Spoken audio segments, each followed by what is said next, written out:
All right, let's talk about turning on the technology inside of the chapel. So we're going to start by walking over here to the front of house booth. First thing we're going to do is over here, we have our power. So this is our power control. So we have a key that will turn the ability to even turn this on and off. So we need to make sure that it is first enabled. We press the button, we're going to see the green light. If this was turned to disabled, we can push that button all we want and nothing changes. So it's possible that you could push this button, the green light doesn't come on, so look for that green light. When that's turned on, everything's going to start powering up. It takes about 90 seconds for everything to power up. There's stuff happening in the booth, stuff happening behind the stage, so it takes a little bit. We have some other power controls here, so this is how we turn our projector on and off. So we press on. We don't have to have it pointed at the projector, it's connected by a wire on the bottom. It's going to start turning the projector on. To turn it off, we're going to hit standby twice. This is our controls to raise and lower the front screen. So if we wanted to bring that screen up, we can press up, and it's going to start retracting to the wall. We press down, it's going to come down, but we need to hit the middle one to stop that screen where we want it. Otherwise, it'll keep going all the way to the ground. Okay. So it's a little dark in here. So first thing we'll do is start by turning on some lights. So we have sound, video, audio, and graphics, so ProPresenter. So we're going to go to lighting, and go to this little red board, and this is our master fader. It's called the Grandmaster. When it's down, all the lights are off. So we're going to turn that up, and we can see that lights came on in the booth, but nothing for house lights. So we're going to come back down here to our house fader, and we're going to push that up, and all those lights are going to start coming on. We have another fader here that says preach, one for entry, one for booth lights. So if we take the preach one and we turn it on, we're going to see our preach lights on the stage turn on. The last one for video is just going to turn on color wash, so it kind of just makes the background a little prettier.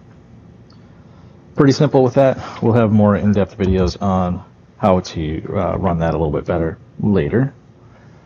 Most people that are in here are going to be running ProPresenter, which is on this computer. So this is the monitor keyboard setup. The actual computer is right here. It's called ProPresenter. If the white light is on, the computer's turned on. If not, power button ports are right here. Okay. Next to it is a USB slot. This is connected directly to the ProPresenter computer. If you have a file you want to load, plug it in there. There is a second computer also in this rack for lighting. This one's a little different. The white light's on top of it. Here's its power button, USB. So this is the one that needs to be for the ProPresenter computer if you're loading files. So back over here, we've got ProPresenter loaded up with the projector turned on when we powered it on. All we have to do is click on our file. We're going to see that it's loaded to the output here. And if we go to Video World, it shows all of our camera inputs. We can see that, well, we have nothing and none. Our auditorium feed, PTZ is our camera, pan, tilt, zoom. Our computer, so we've got signal there, stage display, and this is just our media player. But right here in ProPresenter, it's showing black even though we're sending an output. Sometimes this happens when the computer is left on and the booth is powered off. All we're going to do is simply restart ProPresenter, and that's going to come right back. Okay. So we did file quit, relaunch ProPresenter, click on our image, yep, there it is, and it's back here. Whatever is in this window, our program window, is going to show on the projector. To change to any of these inputs, we're going to come over here to our switcher. You can see that these have matching labels, so if we wanted our Apple TV, we can press on that, it will come up. Probably turn it off right now. Auditorium feed, so if we want to see what's happening in broadcast in the other rooms, PTZ, camera, ProPresenter, so on and so forth. It defaults to turning on to ProPresenter, because that's what's used most in this room. But if you wanted to, let's say, play a video off of YouTube, Right Now Media, etc., we'd go to Computer, and that's going to give us a mirrored desktop. okay, on our program feed. So we can just simply come over here, launch Chrome or Safari, whatever you choose, pull up your profile, go to YouTube, boom. So this is pretty straightforward. Pull up whatever file you want. I don't want to. Sure, that shouldn't. And you can see it's playing up there. We can go full screen and watch whatever we want. Audio, right now we can't hear anything. It's coming through the soundboard. We can't hear it because the volume's turned down. Depending on who was in this room last, the soundboard could be laid out a few different ways because we can customize everything on here.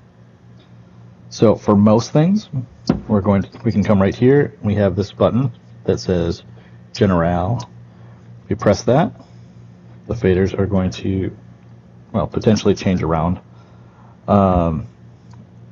We have different layers. I'll get into a video explaining more about this, but if it doesn't look right, the simple thing is if this green light is on A rather than B, we just change it to B. So you press and hold the first and the last button at the same time, switches to B, and then we'll go to a simple layout. So youth group has a different layout that they'll use for band stuff. It looks a little more complicated. For something simple, just to general, it's going to go to general. We can customize different layouts, like this is for kids. Very, very easy. So we have graphics 1. This is the computer content, so we just turn that up. Bcast is our broadcast mix, so if we wanted to use this room for overflow for a special event, and we were streaming our information from the auditorium, this is where we would get that audio feed. So you can see now we're streaming that YouTube video. We've got audio. We're good to go. It's also how we would get Spotify. This comes in on the same channel. So let's close out of this. Spotify, anything that we play from this computer, so go Spotify and play. It's also coming in graphics 1. And we can see we're listening to VBS. Doesn't matter what's coming in on the screen, we can change that. Music's still going to come in normally. Okay, so let's go ahead and stop that. We have all of our microphones right here. So we have 3 handheld mics that are called RF 1, 2, and 3. See, that's what it's called on the board.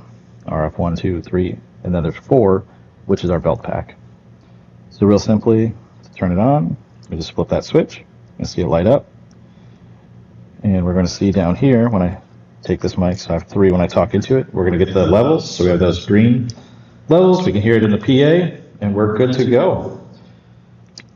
To turn that up or down volume, we're going to just move the fader up and down. That's going to get us more or less volume, so if it's too loud, too quiet. And then everything feeds into this master volume here. So if this one is down, you're not going to hear anything. I can have our mic on, check, check, we're getting levels there. That fader's up. But as long as this one is down, or that orange light is off, we're not going to hear anything. So the orange light has to be turned on to be on. So let's slide that up, and now we can hear it. Microphones get put back here. This is a charging dock, so make sure the batteries are all charged. They snap down in there, and we get the green lights. And we should be good to go.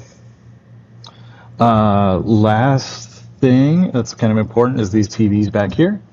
They're set up for the band to use as confidence monitors for seeing lyrics from ProPresenter. We have the ability to change them to something else. So let's say that we were watching a video or something on YouTube. So let's go back to our example here.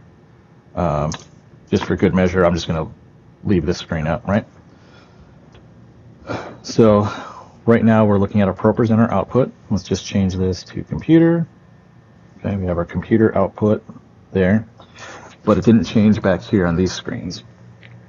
To change those screens, it's a really simple process if you know it. You hit the aux button. Okay, so this turns white. These buttons went from red, so they were red, to now white, and we can pick any input we want. So if we pick computer, Now we're getting that displayed mirrored at the back monitors, so everything matches.